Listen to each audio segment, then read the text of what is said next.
Hi, young readers. Today I'm sharing the story of the port player's cellular jail famously called as Kala Pani or Black Waters because of the horrific conditions and the remote location that it was in. The cellular jail in Port Blair is one such a chill pill and a grim reminder of the dark colonial era of the British ruled India.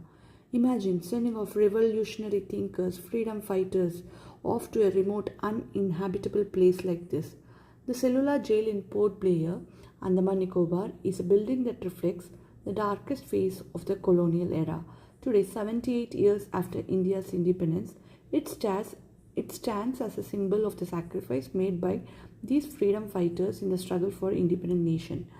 And this was built in around 1906 period with a budget of around 5,17,000, and it was built primarily by the prisoners who were sent off as a penal colony. This was set up first as a convict settlement or penal colony after the revolution of the 1857. We all know of the first war of independence, right?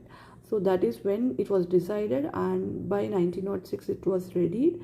And in such harsh conditions in these remote islands, people were almost left to die. And these prison cells, they were faced in such a way that there were 7 spokes like a wheel, and 3 of them are still remaining, and now it's a national heritage monument that people do visit while visiting Port Blair.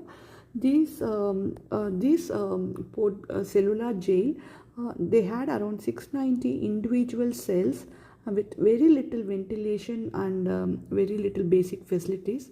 Some of the great freedom fighters, including Bhatakeshwar Dutt, Yogendra Shukla, and the Savarkar brothers, they were all imprisoned here.